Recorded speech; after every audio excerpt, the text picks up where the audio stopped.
What up, Chicago? This is the Spawn on Me podcast, the premier podcast spotlighting people of color in the gaming industry. And I'm your host, Khalif Adams, rocking with you this week and every week. But this week, we're coming to you from location in Las Vegas, coming to you right after the DICE conference. Magic happened throughout the whole week. There are lots of things to talk about. Most of those things I'll be discussing in our other show, Some More Thoughts, that you can check out if you are a Patreon subscriber. Over at patreon.com/spawnonme. Again, you can get in on all the goodness that we're doing at $2 to rock out with us over there. But this week we have two really fantastic and exclusive interviews to drop for you all on the feed this week. First up is Stanley Pierre-Louis, who is the president and CEO of the ESA. If you're not familiar with them, they are the folks who run E3 and also kind of work on the behalf of the gaming industry to kind of be the go-between between their entity and the folks over in DC who make policy. We had a fantastic conversation. We dug into everything from the future of E3 to the content leak and the data leak that happened some months back. So we had a really cool conversation with him, and I'm really excited for you all to listen to that. And then to round out the episode, we had Nick Allen, who is the SVP for esports and for partnerships over at the management company called Loaded. Loaded are the folks who manage folks like Annemunition, Tim the Tatman, Ninja. And it was great to talk to him about just like where content creators are kind of finding their spaces now and how that has changed in the past couple of years. And also the conversation around, where's the lack of brown folks in that space, and especially in esports, and kind of the main folks that you see who get pushed out in the world based on the work that they do in the streaming and content creator spaces. So really excited for all the things that we are going to get a chance to talk to you about this week on our show. Please send me feedback about what you think.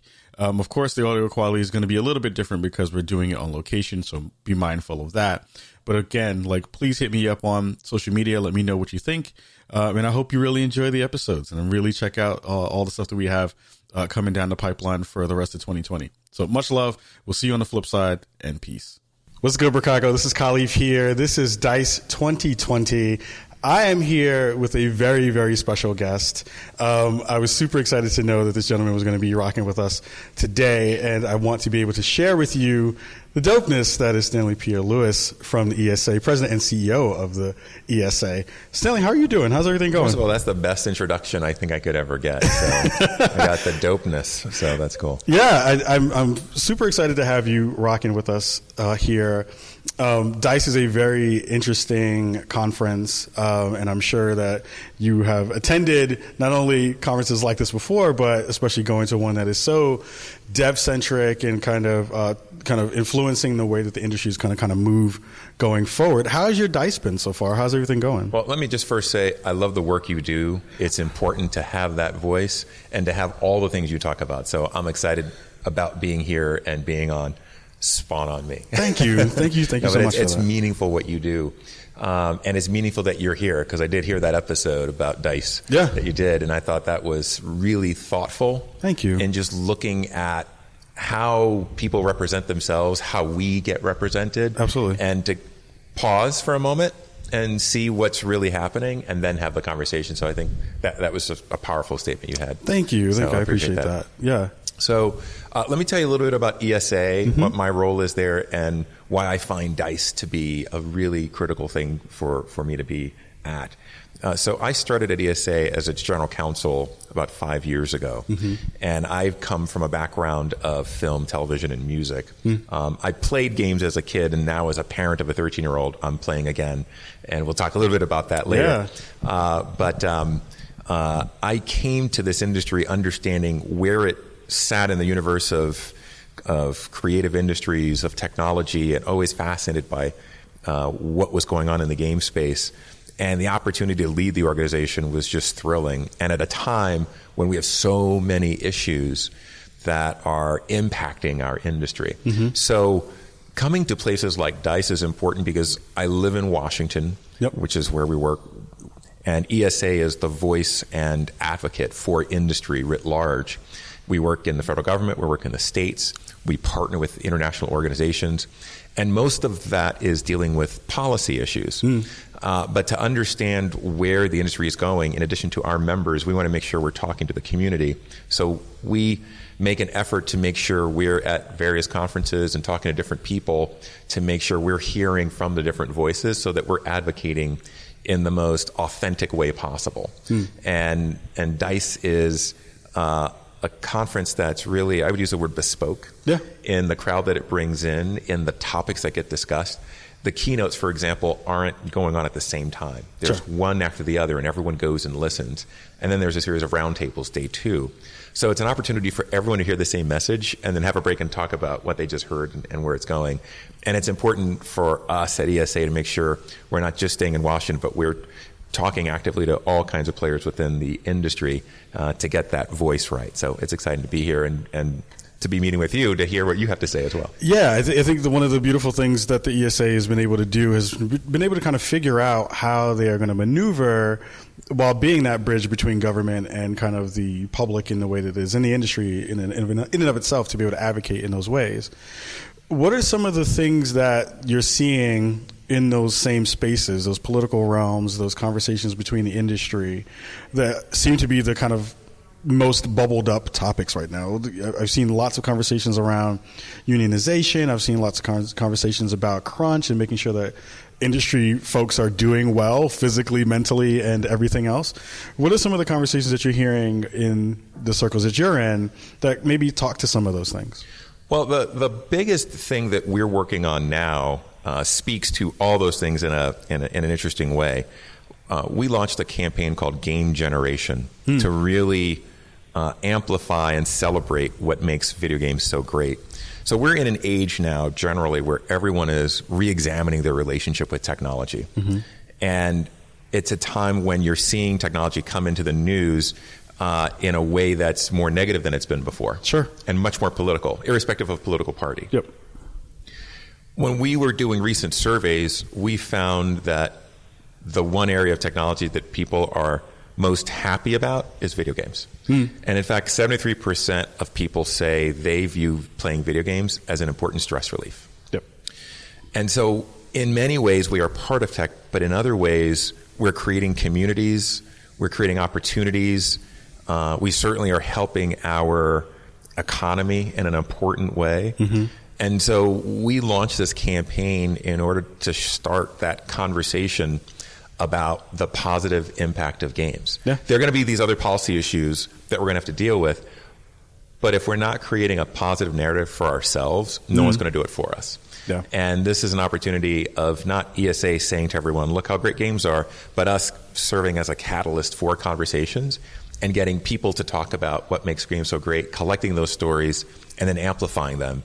So that the next time someone's blaming video games for the next societal ill, and you're doing that in a misplaced way, we have a record of what people are actually saying. And the fact that 3/4 of U.S. homes have at least one gamer in there speaks to the growth and the power of games. So we're excited about that story.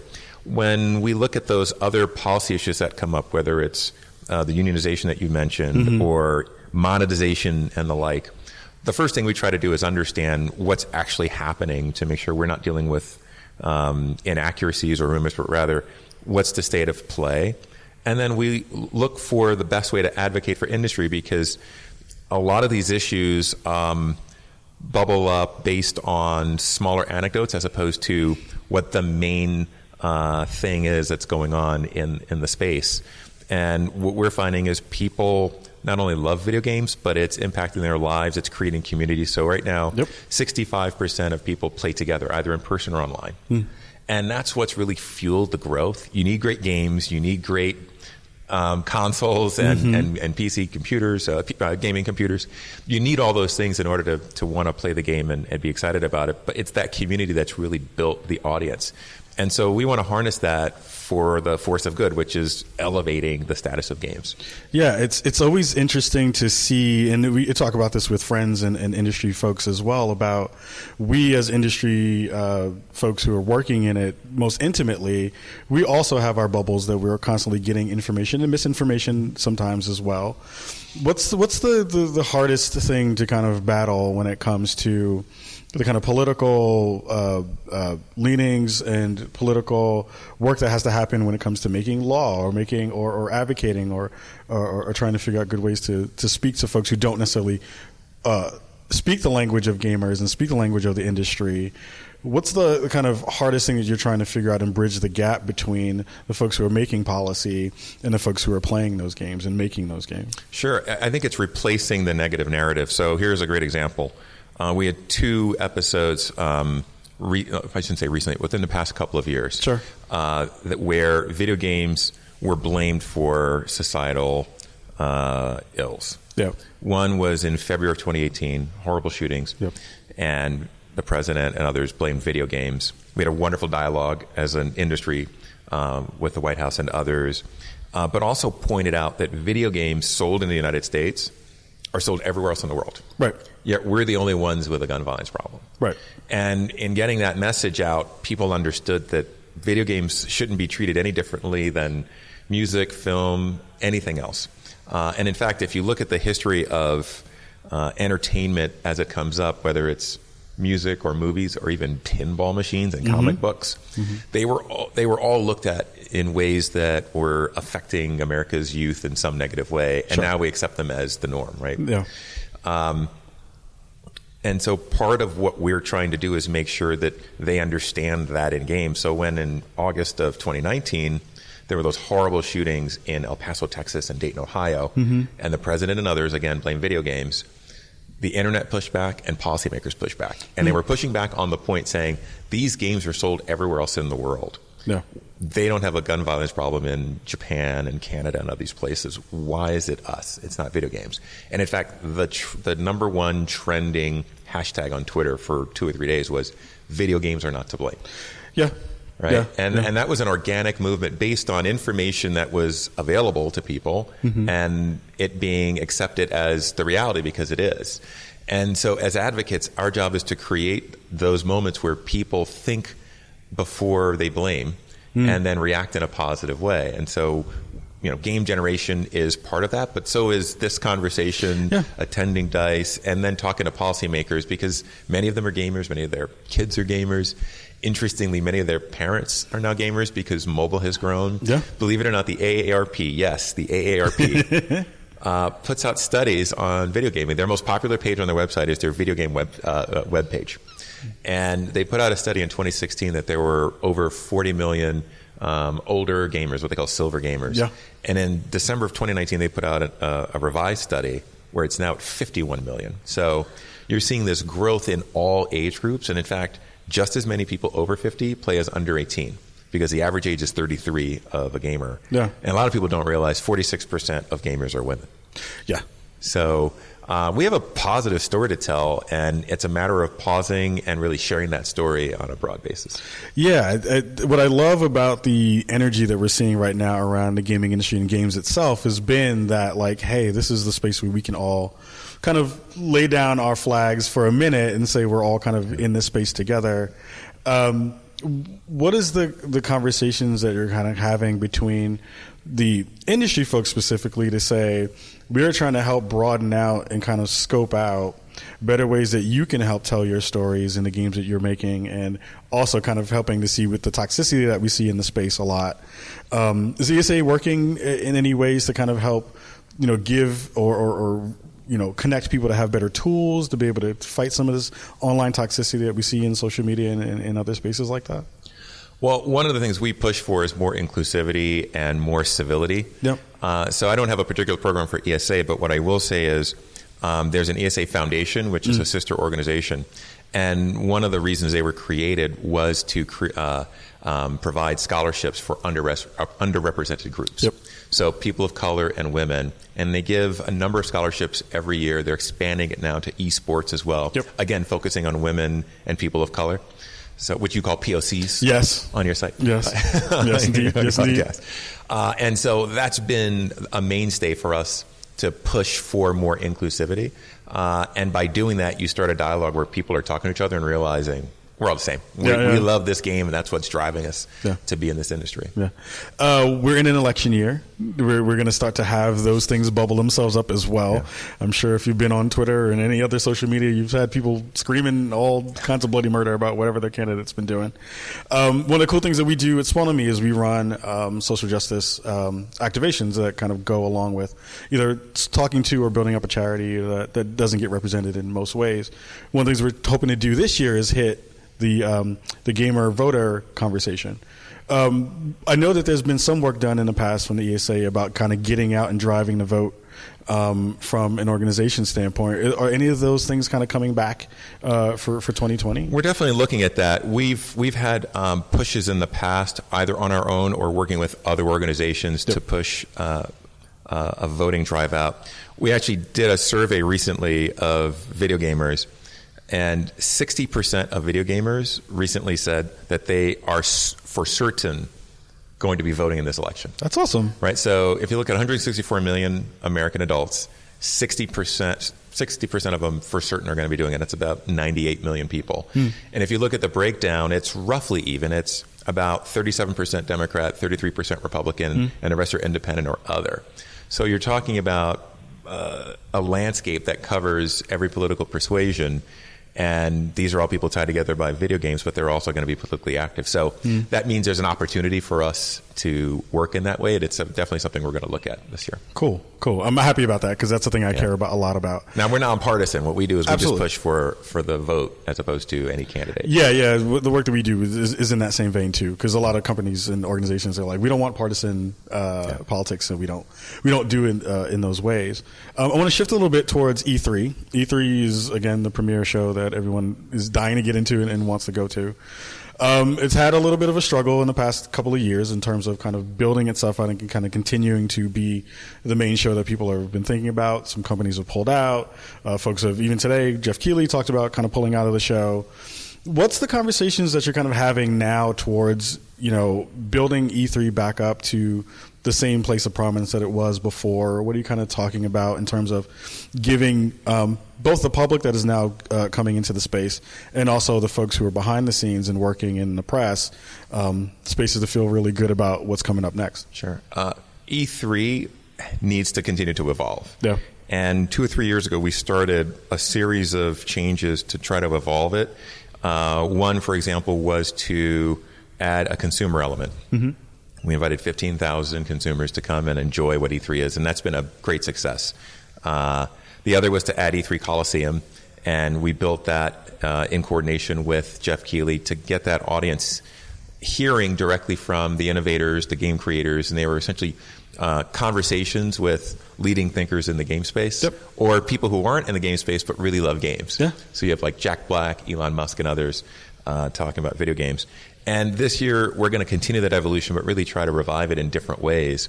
So we're excited about doing more streaming, for example, so that people are connected to the show, and creating more moments so that the people who are there feel excited about what they've experienced, but also people in the online audience can feel the excitement for themselves. Yeah. So, we just announced that we'll be opening registration this week, February 15th, and that'll start a series of announcements we'll have about what's to come. But we think it's going to be a broad, inclusive, entertaining 2 days of excitement around video games, and we couldn't be more thrilled to be hosting it. What people don't realize is, notwithstanding all the news, it still continues to dominate in the online world.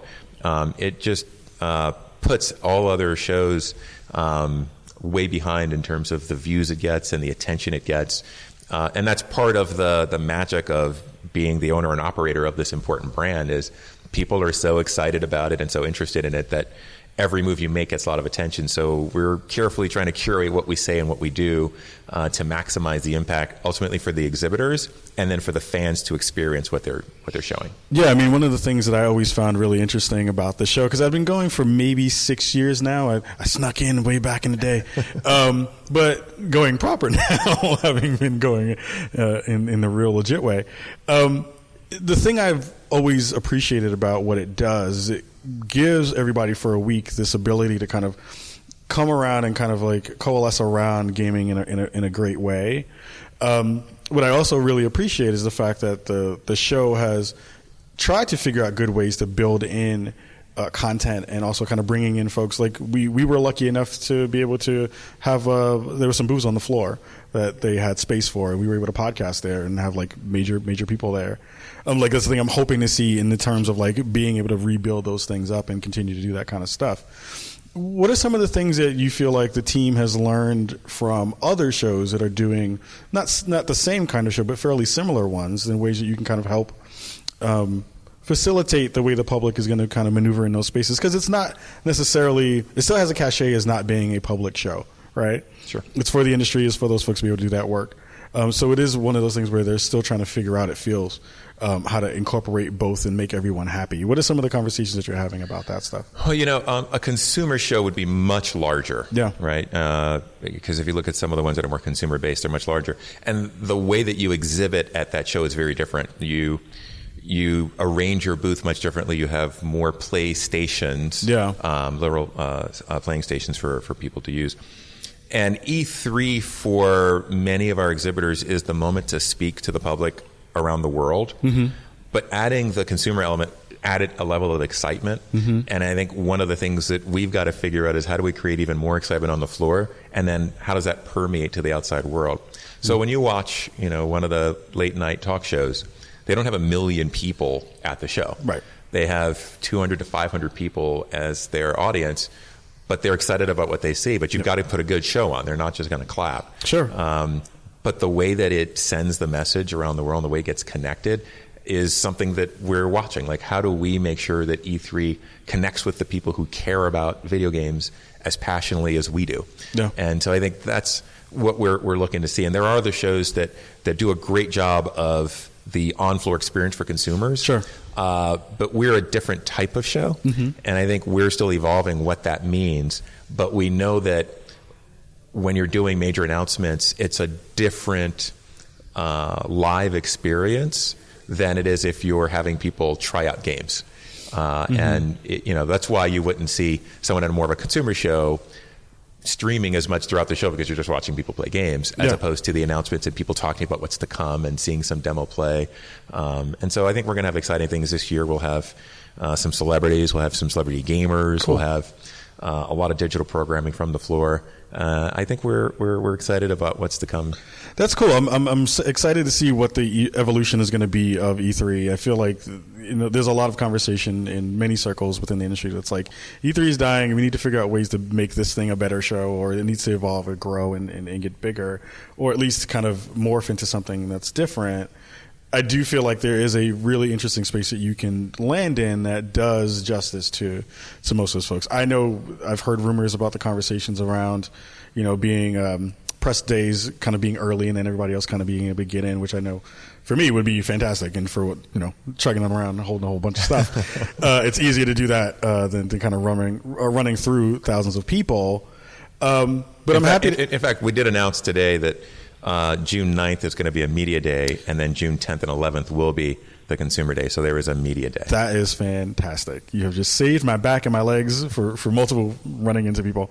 But that's great. I'm happy to hear that that's going to be a part of the conversation going forward, and that's going to be something that's happening. Is there a little worry at all about some of the other kind of mainstays kind of pulling out of the show? Does it feel like the ability to kind of showcase things in the way that you hope to showcase them are diminished at all from the bigger companies kind of pulling out and doing their sideshows at all? What we're finding is that when you look at the numbers, particularly online, just as many people are engaged in seeing what's happening. Got it. And you're also finding that for those who are there, they feel like they have more space to really get their message out. So I think when you have everyone there, it really helps amplify everyone, and I think everyone gains from it. But you also find that when someone's not there, you see, some of, Microsoft last year, its Xbox announcement was huge. Keanu absolutely. Reeves, what a moment for industry and for him to connect with industry in that way. Yeah. So we're still seeing that there are these exciting moments that happen. Yep. But, I think we want to make it a compelling show every year, and we also want to make it attractive for everyone to want to be there. So we have that goal in mind, but we also recognize we still need to put on a good show every year. Yeah. One of the other parts of 2019 that happened during E3, there was a conversation around some information being let loose, and that information getting out, and folks in the industry kind of having that info shared out in a way that they didn't necessarily want, me included in that grouping of folks. What's the conversation about security? What's the conversation that you're all having about making sure that stuff like that doesn't happen again? Because I know in my circles it's one of the biggest topics that absolutely. We're all glad you raised about. It. The first thing we did was rebuild the site, and did so in conjunction with a cybersecurity firm, because we didn't want to tinker. We wanted to redo and rebuild so that we knew from the ground up we were putting in the right security layers and the right security practices, which is really critical. And, so for example, one of the practices now is that we're going to take less information, enough for you to register and for us to know it's you, but not collecting all the information that may have been necessary years ago, but not really necessary now. So I think that's one, is collecting less. The second, the information is never stored on the site. And so once the information is delivered, it's actually delivered into a different site so that it's not resident on the site. So personal data is not accessible at all, even behind the access control walls on the site, because exhibitors have special access and the like. That's not where information with personal data is going to be accessible.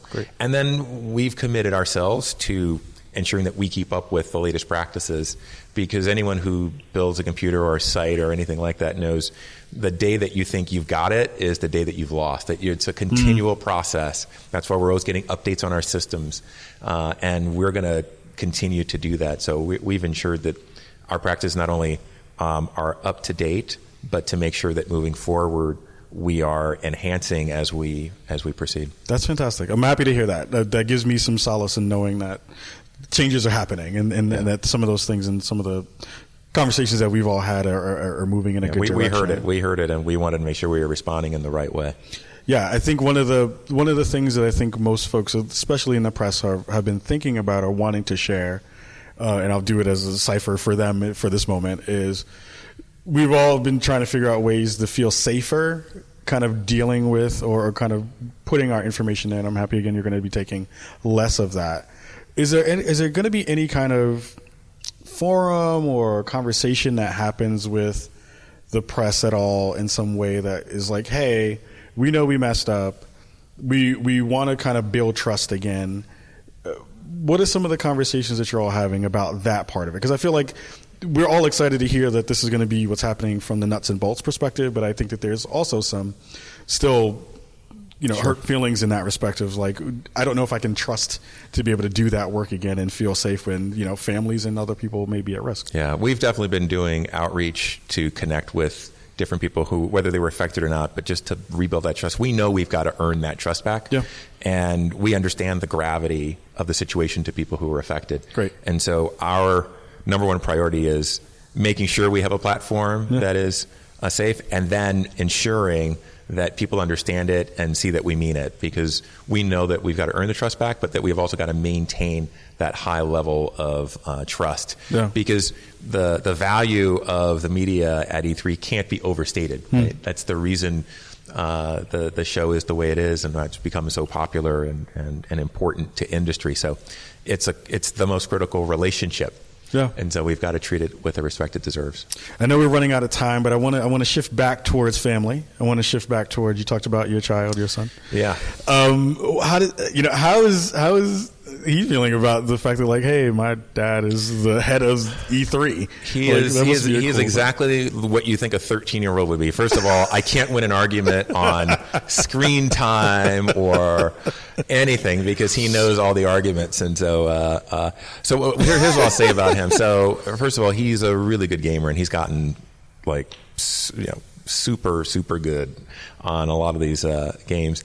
We recently built a gaming PC together. Nice. Because he was loving his Switch, he was loving his PlayStation, loving his Xbox, but he felt like it was time to move on to PC games. That's awesome. So it took about 4 weekends, because I didn't have a lot of time during the week. So one weekend on the circuit board and on the motherboard and all that, and another on putting the wiring. So we have a really nice gaming PC, and now we're talking about parental controls, which we talked about before. Yes. But now that we're on a new platform, we talked about the various types of games and if you're on certain networks or if you're talking to people, what that means. So we're spending a lot of time talking about what it means to be a responsible gamer. Yeah, absolutely. And he knows it because he's heard it before, but now that putting him online, we've got to have another conversation. Oh, yeah. And he hasn't won the conversation yet about having his own YouTube account and posting gameplay. He hasn't won that yet. Sure. So we're just we're gonna slowly boil to that point. But it's exciting to have a young gamer in your life because number one, you're getting to see all these new games. So I play the games he plays, and that keeps me up to speed with what's going on. And the other is you're learning the new lingo, you're learning what's hot, the new initials, the new acronyms. What's the latest thing that he's taught you in terms of that part of the game? He wrote a letter. He had to write a thank you letter to a friend of mine who was my sensei on the build, and he at the end wrote like PvP or something. And I said, he goes, play that.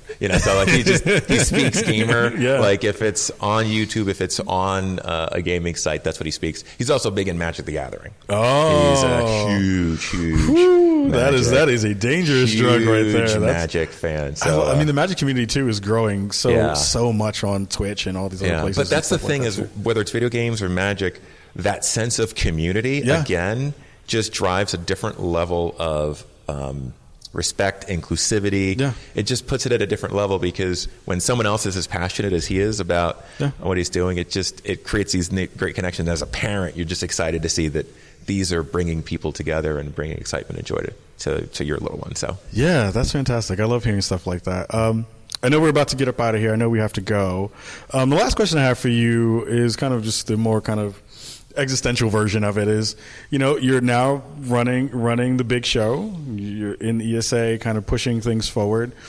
What is your charter going to be? What do you want that to kind of look like going forward? And it's one of those weird like legacy questions that you're like, what is your legacy going to be when you've just kind of started this process? But it's interesting to hear your thoughts about like what is the thing that you're hoping to kind of have as your mandate kind of going forward. I think the number one thing for us is taking our industry away from a defensive posture and being offensive and proud of what we do and what we contribute, whether that's to the social fabric, whether that's to education, because more and more teachers are using video games in classrooms. And they're finding, I think 71% of teachers find that it helps in computational skills and in learning generally. So being on the front foot about what our industry is about. And game generation is one aspect of that, but there are others where, from a policy perspective, going in and talking about the positive economic impact we have, the fact that we're job creators, and the jobs we create are well above the U.S. average. And then there are things like video gamers travel more than the normal American, sleep more, exercise more. It's counterintuitive to where people are. But people who play video games actually over-index on all the things we think are positive attributes. So we're going to be much more aggressive about pushing out the positive narrative on the political side, on the economic side, on the social side, and not waiting to defend industry when it gets blamed again for something that it's really not responsible for. I need to be on that indexing side where the sleep is because I'm not on that side of the fence yet. Stanley, thank you so much for rocking with us. This was an honor. I mean, being on great. Spawn on Me with the one and only. Please don't make me blush out here in all this. But seriously, I'm very excited at where you're going to be able to take the ESA and E3 and everything else moving forward. We also, at Spawn on Me, continue to want to do work with you all to try to figure out good ways that we can talk about the inclusivity, diversity aspects and spotlighting people of color in the space. And it's been fantastic to be able to see you kind of come into here and make some great changes and, I appreciate that. And lock it down. That's awesome. Thank you so much for rocking with us. Thank you. Thank you so much. Ricardo, if you have a place where people can kind of reach out to you if they want to, maybe social or maybe email or some of that stuff, if you want to share some of that, that would be great. The ESA.com, so it's CHE, the ESA.com. GameGeneration.org. And then the other thing we did with E3 this year was provide people with an opportunity to share their thoughts called suggestions at E3Expo.com. Awesome. And we've actually got lots of comments, and they've been really thoughtful. People are really providing their perspective on where E3 should go in a thoughtful and meaningful way. Perfect. Everybody in Chicago, that was awesome. I hope you got some good nuggets of information right there. We will be seeing you soon from the rest of DICE 2020. Until then, we say peace.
What's up, Chicago? This is Khalif here. We're here at DICE 2020. We're rocking out, hanging in the Aria Hotel. Chilling in one of the most solitary rooms that you find in.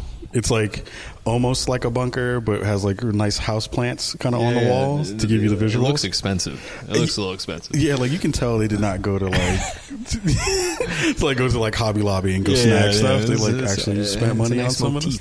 Yeah, absolutely. Nice ambiance. Oh, word. Yeah. If we can get ambiance on the show, that would be pretty fantastic. Yeah. That amazing, wonderful, dulcet tone that you hear on the other end of that microphone is Nick Allen, who is the SVP of Esports and Partnerships for Loaded. Yeah. Massive shout out to you. Thank you so much for coming and rocking with me on the show today, especially in such a busy environment that is all that DICE is running around, going to meetings. No, it is, but that's all right. It's nice to sit down and have a human conversation and do that thing for sure. No doubt. I don't have to sell you on a goddamn thing. It's so good. So good.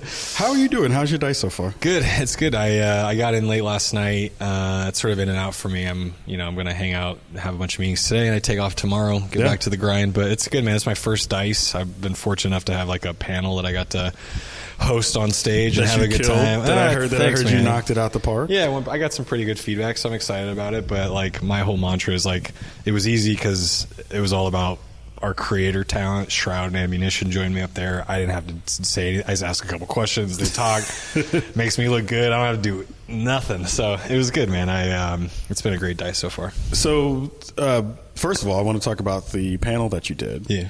Give a little bit of synopsis for the folks who weren't here about kind of what the conversation was around and what it was about, and kind of how Shroud and Annemunition and the rest of the folks kind of brought their talents to it. Yeah, DICE is about, it's a lot of game developers, it's a lot of game executives, right? And the live streaming and content creation is a vital part of the games industry, and it's more and more important and impactful every single day. And it's also not like super widely known about like how this works and the value that like content creators can provide, and Mixer streamers and Twitch streamers and YouTube streamers, like they can bring a lot of eyeballs to different things, right? And so my goal for the talk it was myself, Shroud, and Ann up on stage, was to give more insight into what does it mean to work with content creators. What value do they bring? And there's like sort of two buckets, and the takeaways are basically like, one, like they can bring a ton of eyeballs, but it's not just about eyeballs. These guys and gals have a very deep community around them. It is more about community than it is about just like raw watching video games. You want to be part of something, right? Yeah. And when you take that and you mobilize that audience and you mobilize that fan base and you point them in the direction of like, hey, check out this game, like check out this brand partnership, the sentiment and emotional connection is so much deeper than just like traditional marketing, right? So that was one of the big takeaways. The second piece is these guys are content creators. They are gamers that play every day. Their perspective on game design is very, very different than, a guy or gal that's been making games for 20 years that like has not like a regimented way, but like they have a certain way that they make games. There's a certain way that they think about it, and that is very likely different than how a content creator thinks about games, right? Like, because they're thinking about it from an entertainment perspective, from watchability perspective. They're not thinking about it inherently like, just like, is this game at its at its core, like just really fun. It goes beyond that, like mechanically it goes into, are you engaging an audience? Anyway, so there's just so much more value than just eyeballs. There's so much more value than having a content creator just play the game. They can add feedback and they can be part of that design process that's going to help your game be successful. And that's really what I wanted to get across on stage is like, look, there's a ton of different ways you can work with folks. It's not just what you expect. Yeah. It is also goes much deeper than that. Yeah. So how does that also then kind of digging into what Loaded is, share for the folks at home kind of what Loaded is and how those things. Yeah. So Loaded, we're a talent management company is like the core of what we do today and how we started. But we also do a lot of like consulting for brands and game companies and events and different folks. But ultimately what we're trying to accomplish is we're trying to bridge the gap between an individual, an organization, and the games industry, right? And historically, as of the last like 2 to 3 years, the way that we've done that is through the channel of like talent, right? Like, hey, come in, work with Ninja or Shroud or Tim the Tatman. These are all folks that we manage, Annemunition, FemStuff. Work with them. They will help elevate your game, elevate your brand. But in addition to that, over the last 6 months to a year, we've started to do a lot more consulting of like, hey, how do you take an industry-wide approach to this, right? And a part of it should be working with talent, right? And that, but like, what does experiential events look like? And what do all these other facets of the game industry? So really what we're trying to do is we're trying to connect folks with the game industry. And in some cases, people don't have any idea how to do it. Yeah. And we get to come in and tell them like, hey, here's a bunch of ideas that you have that are terrible, but here's some good ideas and how you do it right. And so much of our job is just telling people like, this isn't a good idea. All the way to people who've been doing this a long time, but like need fresh perspective, and that sort of thing. And the thing about Loaded is we are a bunch of gamers ultimately that started a business that, like we are the demographic that so many of these folks are trying to reach. I'm a millennial, but I'm like at the very top of the age demographic of millennials. No doubt. But like I play games every night and I watch this content all day and I know what works and what doesn't. And I think that really helps us stand out in this industry because we're gamers first and business people second. As I say that, I'm like, my boss is probably over here. That's be like, what the fuck? But ultimately, like that's like what we hang our hat on is like I go home from work where I've been talking about games all day. I hang out with my family, sit down for dinner. They go to sleep, and then I grind games till like 2 a.m, whatever, right? Yeah. And that's just like, that's so core to our DNA, and that's what Loaded's all about. Yeah, that's fantastic. I love hearing stuff like that. And it's also really telling to hear that it sounds like the gaps that are still there between brands and influencers and talent and the industry is still not necessarily as close as we would hope it would be. What are some of the kinds of pain points that you're still finding to be in the space when you're trying to connect between like, hey, here's this person that has this great audience in a thing called a video game. Yeah, right. And here is your brand X, whatever that may be, and how do we connect those things? Like, what are you still finding to be the biggest pain points? Yeah, there's a ton of education still to be done, right? Like I think the chief marketing officers are usually considerably older than the demographic, right, of the gaming industry and ecosystem, right? And so there's still a lot of that stigma of like, hey, gamers are basement living,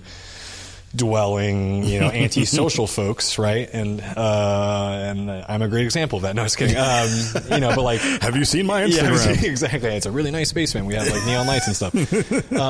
But like, we are still fighting against that perception. Yeah. And so that's part of it. So much of what, we do with panels like today and otherwise is like, we're fighting against that stigma, right, of what this is about. And if you say, hey, this person plays games for 10 hours a day, you probably have a mental picture of what I'm talking about. But realistically, if they're playing 10 hours a day, they're probably competing at a high level, and they're probably creating content, and they're creating there's an ecosystem around them to support them and help them monetize all of that stuff. So it's very different. So that's like at the core one of the things, right?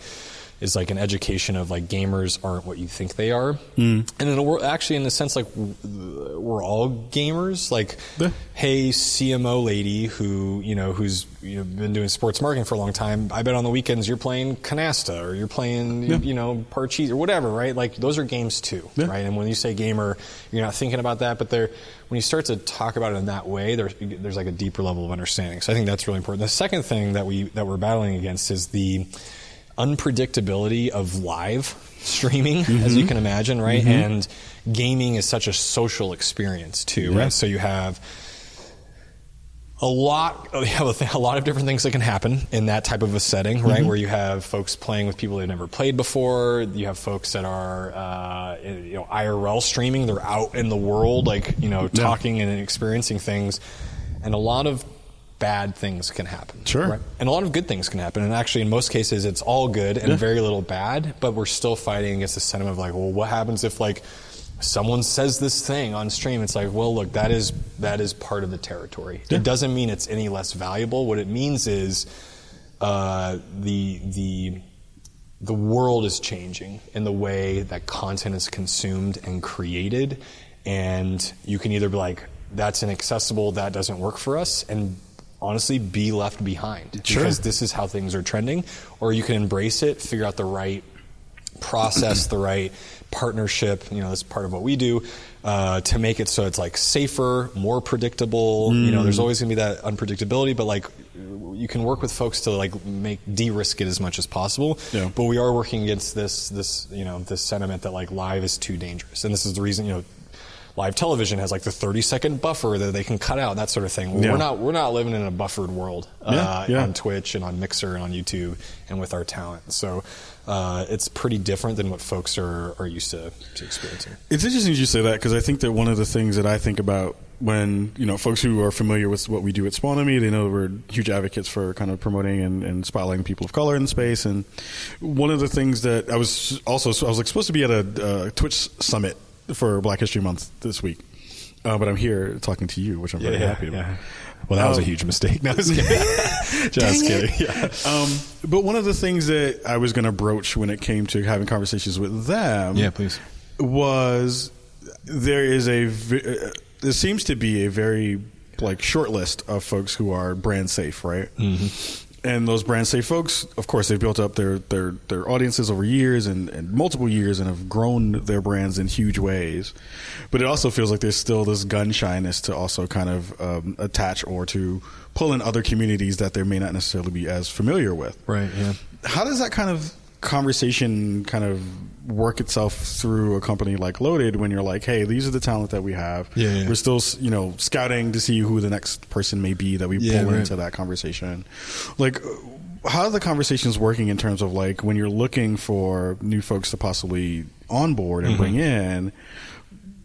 How wide is the net? Is it looking pretty far out? And then also kind of like, what are the things that you're looking for specifically? Is it more just on kind of the metric stuff, or is it more just like this person or these people have great personalities that they're kind of, you can see the trajectory kind of moving in a reasonable space. Like, what's the conversation kind of moving there? And I guess from the brands that you're kind of talking to, because I think those folks are like, we don't know if we don't know what gaming is, we don't know what streaming is, and then you also want to get my stuff in Snoop Dogg's face when he smokes weed. You know what I mean? So it's like all those things. So what's the conversation sound like? No, it's interesting. When we were looking at folks that we want to work with, we look for folks that are making the effort to like avoid unfavorable situations, right? And knowing full well that they can't control everything. We recently brought on Jake and Bake, who's an IRL streamer, very different than what we're used to.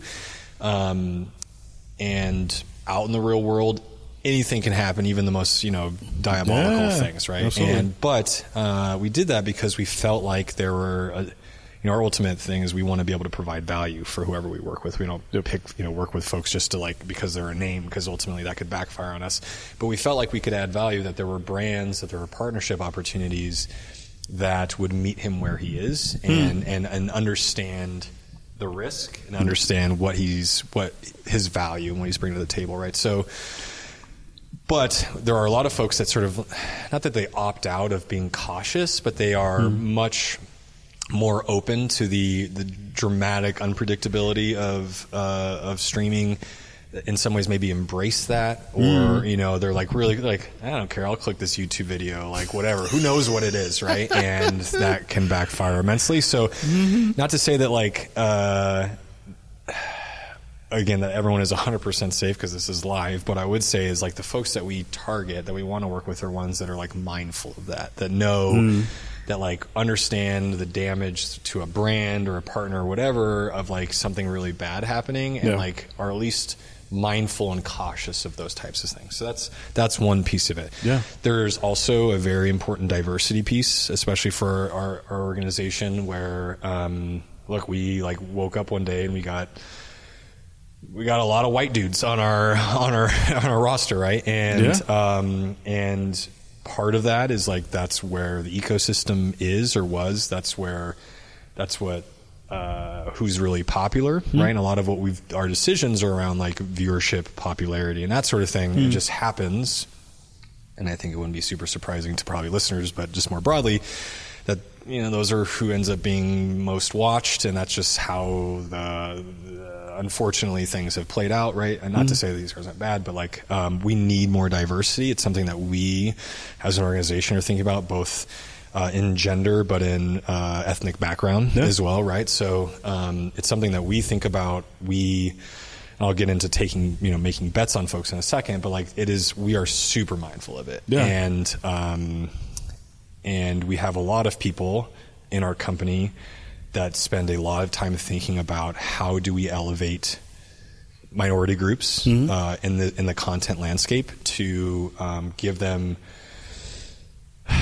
more resources and better shots, and like trying to combat against like this very I don't know, in some ways stereotypical content ecosystem, right? So it's something, again, we care a lot about, something we are going to be intentional about, like especially like women in gaming is something that we are like something we talk about daily, actively, about like how we can make a difference personally as an organization. So when we are thinking about this, we are, and like talent we want to work with, brands we want to work with, this is something that is top of mind that we talk about, right? So I just wanted to put that out there. And then the last thing that you hit on, which is like making bets, which is like, hey, this person doesn't have a huge amount of viewership right now, but we see a lot of potential. Like, how do we think about that? Well, like, viewership tells only part of the story, right? And we have folks on our roster that have lower viewership, but have an ability to mobilize their audience in a way that is like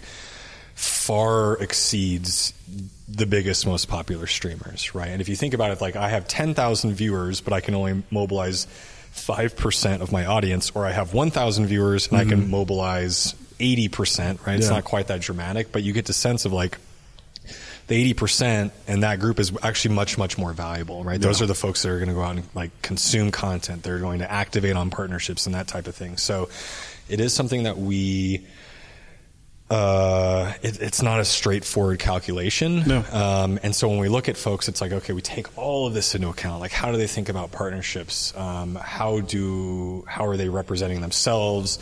How do they represent, or how do they fit into like our pursuit of diversity, right? And what that looks like. And then how good are they at mobilizing their audience? And I think like some combination of those would be like, all right, this is the right person for us. Like, let's move forward with this. Yeah. Hope that answers. No. That was a great answer, because it's one of the things I think about as a content creator who's been doing it for a while in the podcasting space, which is very, very, very different than streaming, which we've kind of moved over in the past couple of years to do.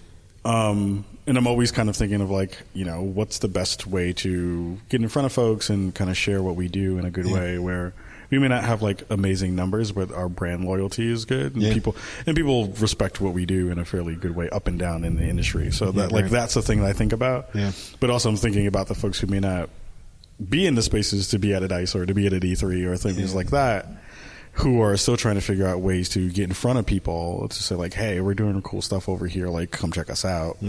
There's like, I don't know if you've heard about this, there's like this thing about the 1,000 true fan theory, which is basically like, if you have 1,000 diehard fans, like they will buy everything that you make, they'll watch everything that you create, and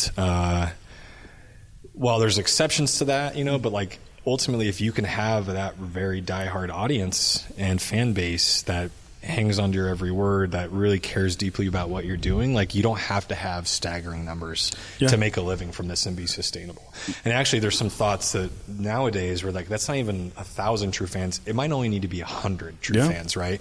And if you can come up with enough opportunities for them to support you, then you can probably be sustainable in that way too, right? So like some of that mantra is something that we communicate and work with our folks on, is like, how are you every day deepening your connection with fans, right? And creating more opportunities for them to support you. And it might not be them giving you money. It might be a retweet, right? It might be like, I'm going to follow you on TikTok. Oh, right? absolutely. I'm going to tell their friends about what they're making. So yeah, that's one of the things if anything for people to take away who are creating content and trying to make it, is like, it's a day by day process. Deepen that relationship however you can. Yeah, because every platform has a different version of social capital or capital in and of itself, and you can leverage that in good ways. Yep. How's the landscape kind of changed since the time that you started doing this work until you just got off a stage a couple hours ago? Yeah, right. Sharing some good news about some of that stuff. How vast has the changes happened? Yeah. So I started working full. We were talking before I think you jumped on here about like I used to be a social worker, like high school counseling and some stuff, and I made the leap into gaming in 2012 full time, and I've worked the last 8 years of my career before coming to Loaded full time in esports and competitive gaming. And one of the examples that I used back then was like when I first started. I'm from like the League of Legends ecosystem originally. I worked at Riot and some other things, but back then when I first started, the average player in League of Legends, as an example, made $500 a month, $800 a month, and that's when you're living at home and maybe that's enough for you to get by. It's pretty interesting. Where like the average salary in the League of Legends Pro League now, I think, is like $250,000, $300,000 or something. We're talking about like in 8 years, 7 years or something like that. So like the amount of money and resources that have come into this industry more broadly is like staggering. And sure, like people have been making games a long time. But like so much of that value was effectively realized by game companies, right? And a few others. But now you have this, like the content creator and surrounding ecosystem is so robust now, right? And there's so much opportunity to monetize. It has grown so significantly, bigger than I would have ever thought. Right? I've been at Loaded for about 10 months, but I like our CEO, Alex Garfield, and others I've known from way back in the day. And I think we are all surprised and delighted, obviously, of like how much bigger this thing has become than we anticipated. Because so much of this is rooted in like we're all gamers that just like wanted our passion to be a career, and also, holy crap! Can I curse on here? I don't know. Okay. Holy shit! We play blue on close. Like holy shit, man! Like how much money are these people making? Like, of course. How much opportunity is there? Like this is way more than anything we had anticipated, right? So, to answer your question, like I'm daily blown away, by the amount of resources and money there is in this thing, and there's so much more room to grow, and there's so much more of the pie to go around to new content creators. It is super, super exciting. And I don't know where things are going. I have a sense, but like what's clear to me is that like content creation is only going to become more impactful, and gaming influencers are only going to be more influential, and they provide such a unique aspect of the like marketing world, of just the world more broadly, because they tap into this like Gen Z, millennial, young demographic where nothing else very little gets through to these folks, right? Yeah. And so to say, like, fast rewind, 8, 9, 10 years ago, like, hey, by the way, gaming is going to be the predominant way that people market to young people. I would never have thought that, right? But here we are today, and that's what we're experiencing. Yeah, it's madness, and also now I'm going to become a League of Legends player because exactly. Good luck, man. Screw my carpal tunnel, my old ass, my 41-year-old ass.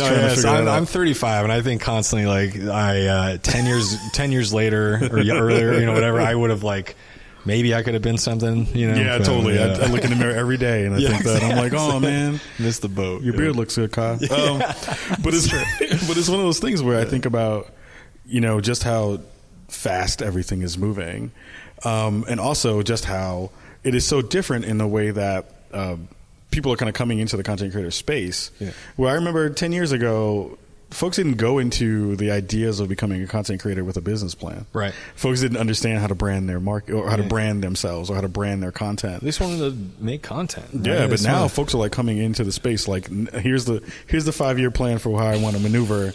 And I'm curious to know, like, when you are kind of getting folks who are in the circles and kind of starting to think about those things in real ways, from a loaded perspective, like, how much kind of steering are you and guidance and course correction are you giving to folks who have an idea of what the ethos of their thing is, but they may not necessarily get there yet? Like, how do you kind of steer that? Because I know, like, folks like Ninja and Tim and all those folks, like, they've had years to build up a brand and then also like do the work of figuring out what that looks like in a real way. Yeah. But newer folks, or even kind of medium, you know, content creators in that space, they still don't know what that looks like. Right. Yeah. So what's the idea from the loaded perspective about how you kind of want to help guide people to good places? Yeah, you know, it's interesting. So we don't do it as much as we should, and I think a lot of that is because I think we have it mostly figured out, but so much of like this industry as it was emerging, it was new. Like, what is the baseline of execution and planning and partnerships that folks should have, right? Like we are still, in many ways, had been figuring out the rudimentary, like, what does it mean to be a live streamer or content creator in the gaming space, and like fully monetize and realize all these different channels. And like we're still learning, clearly, but like we've spent a lot of time figuring that out. It's like, okay, make sure that you're like posting your stream schedule, and that you have a social media account on every platform, and that there's cross-pollination between these things, and that you know, how do you integrate brands into that and being part of this ecosystem? Like, that is, I mean, some would say like, we figured that out years ago, but like there's a lot to be done in just like this core baseline of work. Oh, right? Yeah. And I think for anyone that's listening who's like a content creator, like, I would make sure that you are checking all of the very fundamental boxes first before you're thinking of like, all right, how do I like advance my personal brand? Like, you should have an idea, but get the baseline stuff first. And now that we've figured a lot of that out, now we're starting to think of like, what is the future? Like, let's talk about the next 5 years. And we've been having these conversations for a while, but like, it really is around like, where do you want to take your career? Sure. What do you want to accomplish? What is your identity, not only to your community, but to yourself, and like what you're, you know, aspiring to be? Like, Dr. Lupo is a great example of someone who like has an identity that is very like attributed or founded in like charity work, right? He does the stuff with St. Jude's and all that, right? What do you want to do with that? Like, where do you want to go with that? Do you want so much of what you do to be around charity work? And if so, what does that mean for you and the things that you're doing, right? So we're having tons of those conversations like every week with like, hey, Ninja, where do you want to go? What do you want to do? What do you want to accomplish, right? So it is an overlap between like the personal goals of the creator and like the identity that they've created, and you can't depart too far from that. You can't show up one day and be like, you know what, now I do this thing, and your community's like, well, I follow you for the exact opposite reason.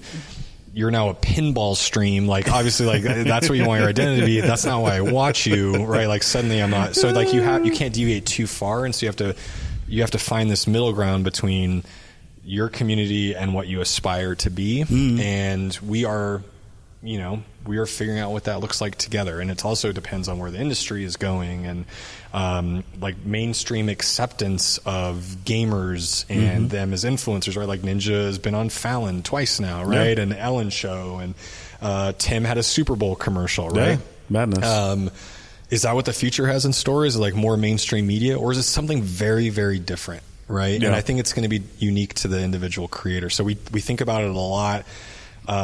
These guys have a lot of opportunities to leverage, but it is, again, it needs to align with what they want, what their community also like sort of expects from them a bit. Yeah. That's really interesting. I moderated a panel at TwitchCon this year that featured 4 doctors. Oh, nice. And real doctors? Yeah, real doctors. Nice. It was Dr. Dr. Lupo. Lupo is not a real doctor. Dr. Lupo dividing cheeks on stage. Anyway, but it was interesting because one of the main crux of that conversation was around streamer health, right? About esports and making sure that your body and your mind are okay. Yeah.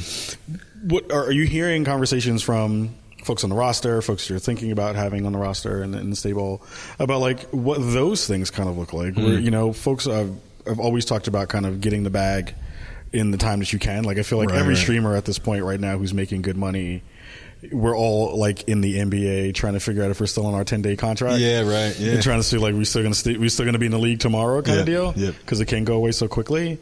What's the conversations that you're kind of having with folks in the rosters about the future of not their streaming careers but their live careers, like them being healthy and them having space to not worry about being pigeonholed in a particular part of the streaming verticals that they're in?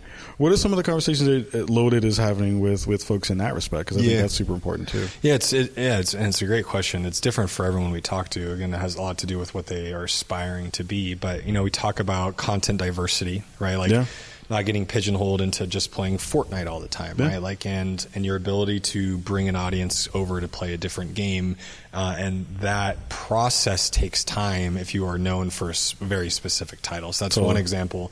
You know, content diversity across different platforms, right? Like how are you growing an audience, a unique audience that hopefully you can monetize and do other things on Twitter and on Instagram and TikTok and all these things, right? So there is a lot of conversations around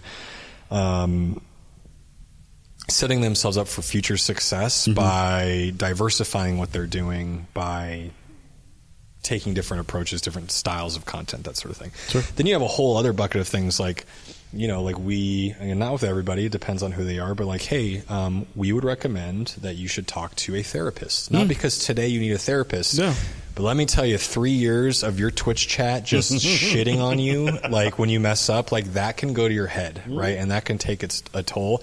And, you know, similar to like proactive, preventative checkups at the doctor, like, look, go and have that conversation, right? Go talk to a therapist. Go talk to a financial planner, right? Like, and these are things that we don't do because, of course, you know, conflicts of interest, but like we definitely make recommendations to folks like you need a lawyer because when we sign our contract together, like you shouldn't trust us. Like, I mean, you should, but like that is not in your best interest to just sign this piece of paper, right? Like, and go talk. So like we try to arm them with the tools to make the appropriate decisions that are going to set them up succeed long term, and that is not just financial, as I described. It's not just legal. There is a mental health and physical health thing that is such a big part of this. You know, it is hard to tell guys and gals that play games 12 hours a day to go out and like hit the gym and like, you know, lift some weights around. Just like move around a little bit. I'm one of those people, but it is important, and we try to communicate the value of those things. You know, having worked in esports for a super long time, I know that like the guys that are like guys and gals that are going to the gym and that are like really taking care of themselves have like a better mental state for when they're competing. All of those things are taken into account and are important to be a successful streamer, especially long term. Like you got to avoid burnout. You got to take vacation. We try to come up with tools and recommendations of like, hey, if you are going to take a vacation this month, your best time to lose as few subs as possible on Twitch would be this day, something like that, right? So so like there are a lot of like, you know, different recommendations and things that we do that sort of fit very much the streamer goals and objectives and speak their language to them of like, hey, well, I can't go work out every morning. Well, it's like, cool, then like let's find a gym that's open at like 2 a.m. for you or something like that, right? Like something that's much more akin to your schedule and what you're doing. Sadly, we are running out of time. I wish I could snag you for a whole other 30 minutes because you're fantastic. I appreciate it. The last question I'll leave you with is, you know, of course, you're working with some of the biggest names in the industry. You're knocking it out of the park, and they're doing really, really well in terms of brand recognition, financials, all those bits. What would you tell to the folks who are kind of in that space, who are not necessarily new, but kind of are in that space where they're like, I need to figure out ways to get to that next step. They've kind of done the base work. They've gotten their socials together. They got all that stuff together. What would you kind of tell those folks that if they're looking to say like, hey, Loaded, look at me. Yeah, right. What are some of the things you can share with them to kind of get them into that next space? Yeah, we get that question a good amount. And oftentimes like, hey, you... like our goal as a company is never about like,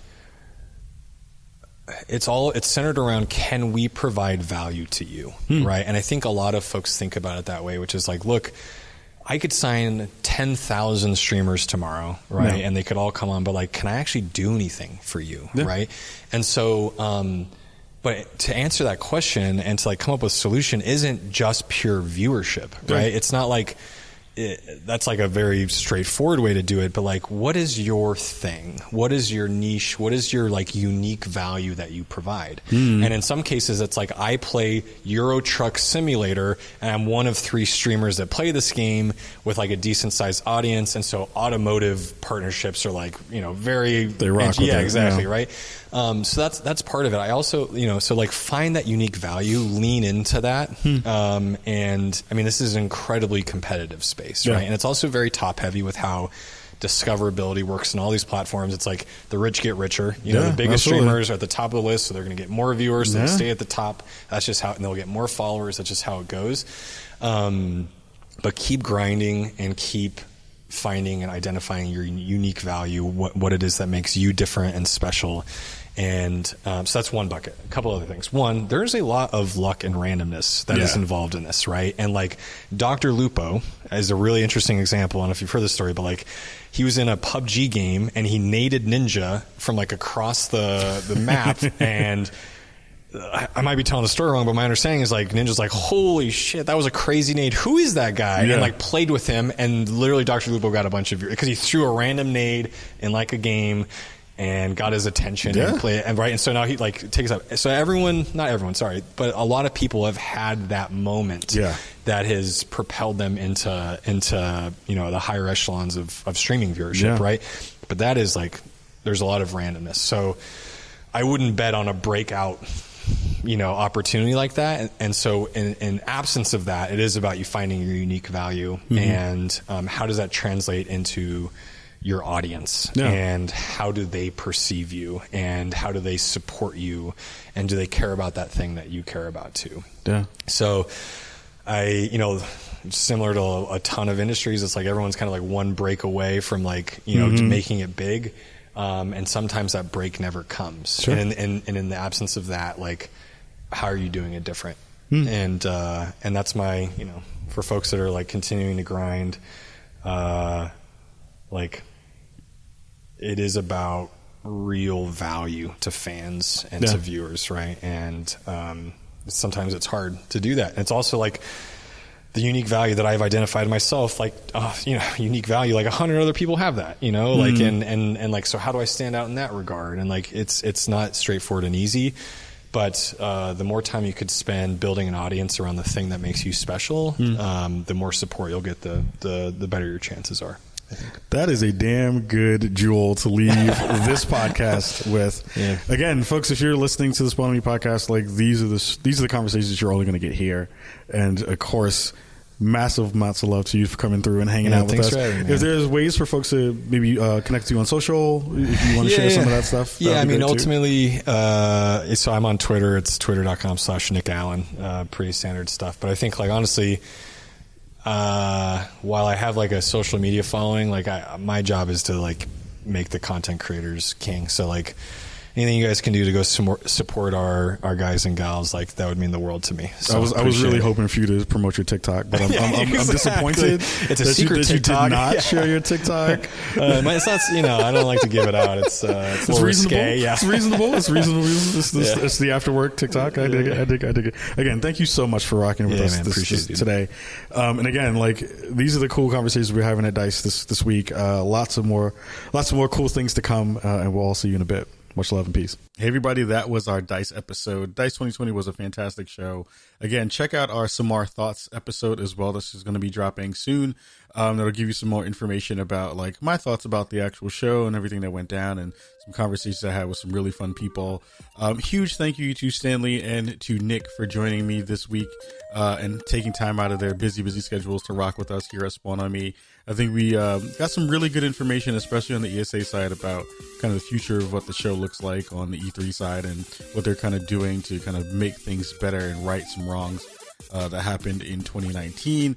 Really great to also hear about the conversations around the way people are thinking about content creation and about influencer relationships in the industry as well.